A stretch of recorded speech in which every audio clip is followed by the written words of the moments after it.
नमस्कार, स्वागत है आपका इंडिया न्यूज में। आपके साथ हूं मैं राजीव शर्मा। गुजरात के केवड़िया में बनी सरदार पटेल की प्रतिमा को काफी वक्त हो चुका है और अब प्रधानमंत्री नरेंद्र मोदी के सूची में ये प्रतिमा देश के ही नहीं विश्व के पर्यटन नक्शे पर लाने की तैयारी में है।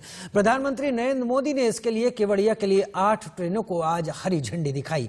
प्रधानमंत्री नरेंद्र मोदी ने कहा कि भारत के इतिहास में पहली बार हुआ कि एक साथ किसी खास जगह पर जाने के लिए 8 ट्रेनों को हरी झंडी दिखाई गई है। ये 8 ट्रेनें केवड़िया को वाराणसी, अहमदाबाद, दादर, हजरत निजामुद्दीन, रीवा, चेन्नई और प्रताप नगर से जोड़ेंगी। इस योजना के साथ ही भारतीय रेलवे के मैप पर विश्व की सबसे बड़ी प्रतिमा स्टैच्यू ऑफ यूनिटी को भी जगह मिल जाएगी। साथ ही केवड़िया के रेल लिंक से जुड़ने से यहां देश भर से सैलानी बिना किसी परेशानी के पहुंच सकेंगे। हाथ में संभवतः पहली बार ऐसा हो रहा है कि जब एक साथ देश के अलग अलग कोने से एक ही जगह के लिए इतनी ट्रेनों को हरी झंडी दिखाई गई हो। इस रेल कनेक्टिविटी का सबसे बड़ा लाभ स्टैच्यू ऑफ यूनिटी देखने आने वाले टूरिस्टों को तो मिलेगा ही। ये कनेक्टिविटी केवड़िया के आदिवासी भाई बहनों का जीवन भी बदलने जा रही है। ये कनेक्टिविटी सुविधा के साथ साथ रोजगार और स्वरोजगार के नए अवसर भी लेकर आएगी। बीते वर्षों में देश के रेल इंफ्रास्ट्रक्चर को आधुनिक बनाने के लिए जितना काम हुआ है वो वाकई अभूतपूर्व है।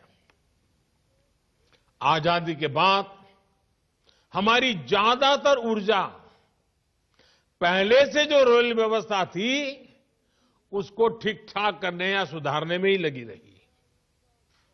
उस दौरान नई सोच और नई टेक्नोलॉजी पर फोकस कम ही रहा।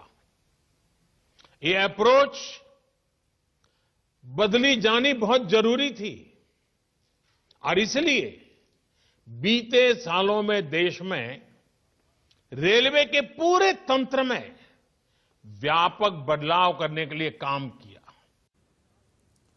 8 ट्रेनें एक ही बार में केवड़िया के लिए चली और केवड़िया खास इसलिए है क्योंकि यहां से 5 किलोमीटर दूर पर सरदार वल्लभ भाई पटेल की वो मूर्ति है जिसे स्टैच्यू ऑफ यूनिटी से जाना जाता है और स्टैच्यू ऑफ यूनिटी अंतरिक्ष तक से दिखाई देती है। स्टैच्यू ऑफ यूनिटी पे हमारे संवाददाता ऐश्वर्या जैन पहुंचे, उनकी रिपोर्ट देखिए।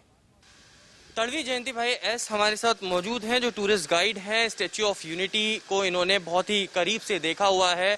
आप ये बताइए कि जिस तरीके से कोविड-19 पेंडेमिक आया उसके बाद ये तमाम जो टूरिज्म की जगह थी वो बंद कर दी गई थी, किस तरीके से दोबारा ये पूरा का पूरा स्टैच्यू ऑफ यूनिटी को रिस्टार्ट किया गया और इस वक्त कितनी फुटफॉल यहाँ पर हो जाती होगी?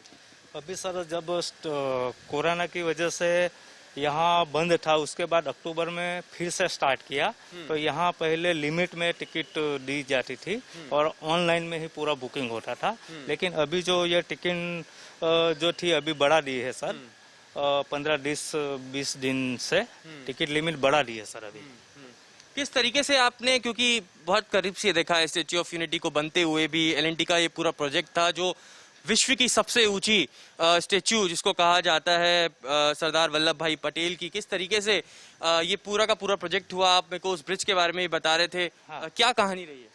ये जो सर स्टैच्यू ऑफ यूनिटी जो है हमारे आदरणीय प्रधानमंत्री श्री नरेंद्र भाई मोदी साहब का ये ड्रीम प्रोजेक्ट है कि यहाँ पे सरदार वल्लभ भाई पटेल को पूरे विश्व में एक सर्वोत्तम श्रद्धांजलि देने के लिए, और आज भी हमारा भारत देश एक है ये दिखाने के लिए यहाँ पे जो सरदार वल्लभ भाई पटेल का डैम प्रोजेक्ट है सरदार सरोवर डैम, तो वहाँ से 3.2 किलोमीटर डाउन स्ट्रीम में ये स्टैच्यू ऑफ यूनिटी का आयोजन किया सर। तो यहाँ पहले सर नदी के बीच में एक साधु आइलैंड था सर, तो उसको पूरा काट के 58 मीटर फाउंडेशन लिया और 20,000 स्क्वायर मीटर का बेस बनाया सर। और उसके ऊपर यहाँ पे सर गुजरात में जो हमारे एमएलए है सर, विधायक जो 182 है, उस पर से ये हाइट 182 मीटर रखी सर। और ये स्टैच्यू ऑफ यूनिटी के जो सर डिजाइनर है रामवीर सुथार, महाराष्ट्र के रहने वाले हैं सर। तो सबसे पहले सर यहाँ पे 2 कोर वॉल बनाई सर हमने 152 मीटर तक, और साइड में शेप के आकार से फ्रेम वर्क हुआ और उसको अलग अलग साढ़े 6000 ब्लॉइंड लेयर से जोड़ दिया सर। तो ये सर पूरा यहाँ पे सरदार वल्लभ भाई पटेल के हार्ट में जा सके, दिल में जा सके, ऐसी यहाँ पे सर व्यूइंग गैलरी बनाई है और 2 लिफ्ट है सर।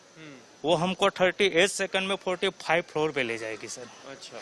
और ये सर यहाँ LNT का ये काम था, तो जब स्टैच्यू ऑफ यूनिटी का काम स्टार्ट हुआ तो ये ब्रिज पहले बनाया था सर। अच्छा, तो ये जो ब्रिज आप सामने देख रहे हैं ये सबसे पहले बनाया गया था कंस्ट्रक्शन के लिए, और इस ब्रिज के द्वारा ही पूरा स्टैच्यू ऑफ यूनिटी का काम हुआ। और कहीं ना कहीं जब स्टैच्यू ऑफ यूनिटी बन के तैयार की गई तो जिस पुल पर अभी हम चल रहे हैं वो पुल को कंस्ट्रक्ट किया गया, और उसके बाद कहीं ना कहीं यहाँ से अब टूरिस्ट आगे स्टैच्यू ऑफ यूनिटी तक जा सकते हैं। अच्छा, जो हमने एक और चीज बड़ी अच्छी देखी है कि नर्मदा के तट पर ये स्टैच्यू ऑफ यूनिटी है। केवड़िया जिले का, नर्मदा जिले का पूरा उद्धार हुआ है स्टैच्यू ऑफ यूनिटी बनने के बाद। 2 साल के बाद आप किस तरीके की तस्वीर देखते हैं यहाँ पर केवड़िया पूरे जगह की?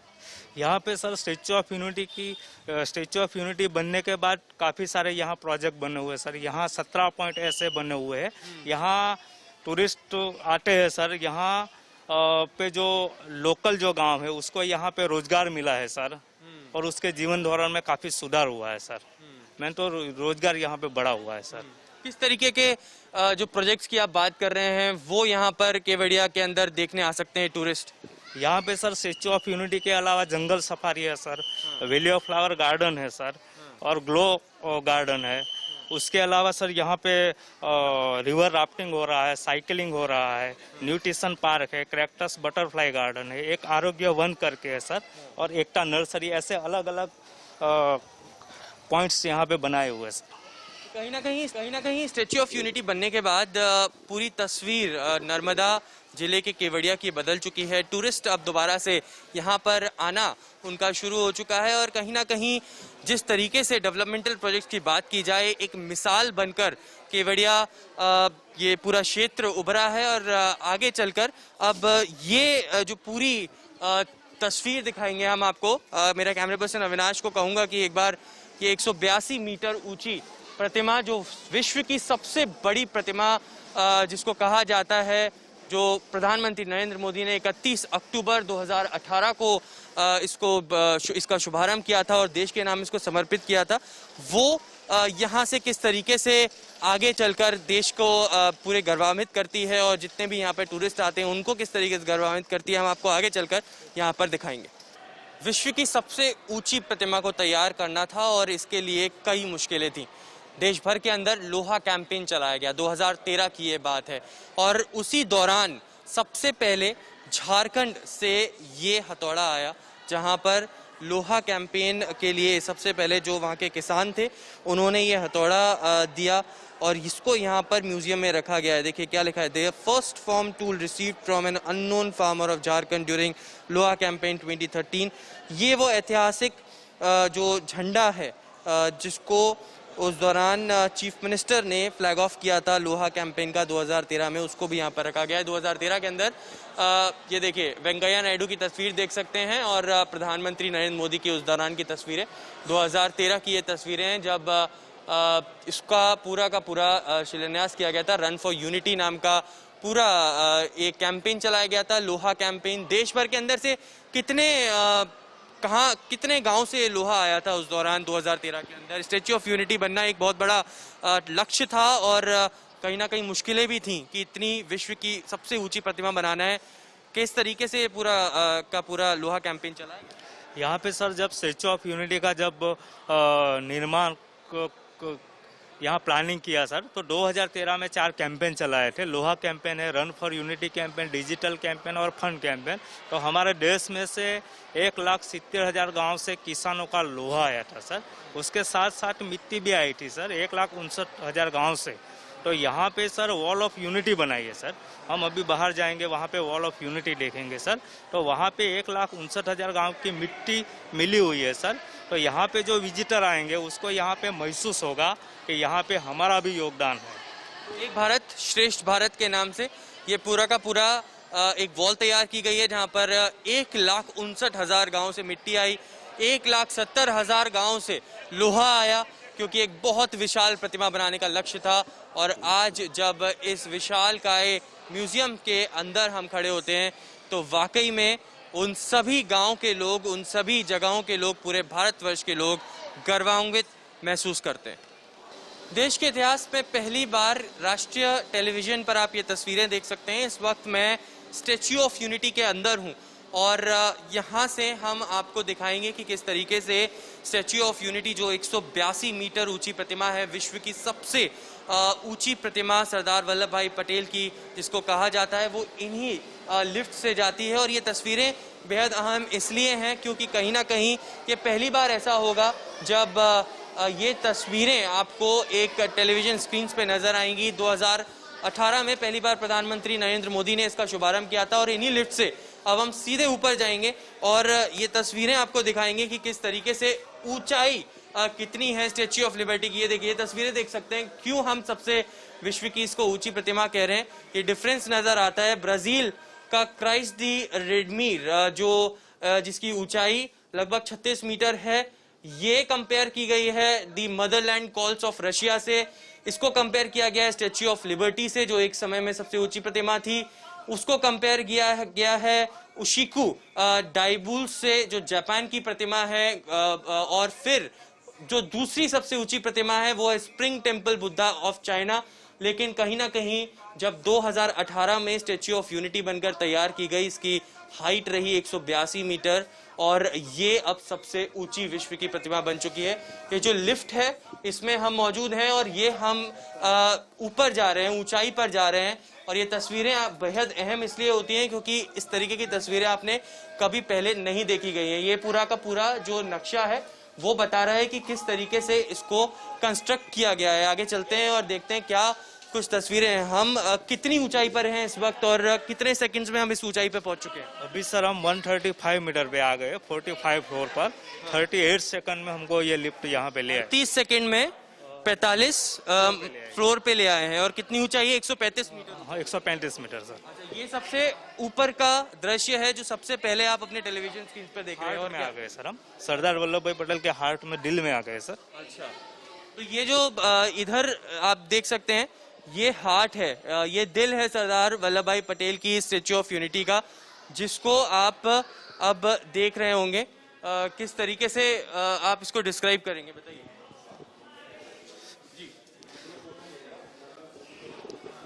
ये सर सपोर्ट के लिए जो फ्रेमवर्क हुआ है सर, ये हमको यहाँ से पता चलेगा कि ऐसा फ्रेमवर्क हुआ है और उसको अलग अलग 6500 ब्रॉन्ज लेयर से जोड़ा गया है सर।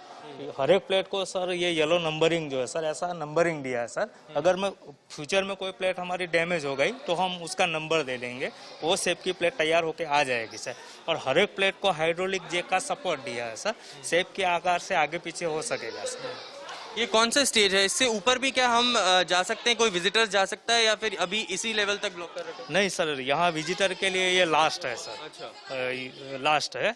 यहाँ से सर फ्रंट व्यू हमको सरदार सरोवर डैम दिखाई देगा सर। दिखाइए, आप हमारे साथ चलिए और ये दिखाइए कि किस तरीके से जो इतनी ऊंचाई है वहाँ से किस तरीके का दृश्य दिखता है। कैमरा पर्सन अविनाश से कहूँगा कि वो आए हमारे साथ और ये तस्वीरें दिखाएं। देखिए, इस वक्त ये जो जालियां देख रहे हैं, ये जो नीचे से हम देख सकते हैं, ये वही जालियां हैं जो सरदार वल्लभ भाई पटेल के दिल से नजर आती हैं। और इतनी ऊंचाई है, 45वीं मंजिल पर हैं हम और लगभग 135 मीटर की ऊंचाई पर हैं। सरदार वल्लभ भाई पटेल जो सरोवर डैम है वो भी यहाँ से बहुत ही साफ नजर आता है।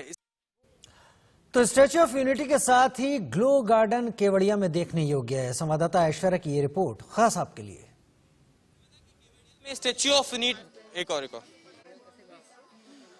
नर्मदा के केवड़िया में स्टैच्यू ऑफ यूनिटी तो हमने देखा ही, लेकिन अब अलग अलग जगहों पर टूरिज्म को प्रमोट करने के लिए ऐसे ऐसे स्थान बने हुए हैं जहां पर कहीं ना कहीं लोगों को अट्रैक्ट किया जा सके। इस वक्त मैं जहां मौजूद हूं ये ग्लो गार्डन है, जो भारत में इकलौता ऐसा गार्डन है जो रात भर यात्रियों को अट्रैक्ट करने के लिए, यात्रियों के लिए खुला रहता है।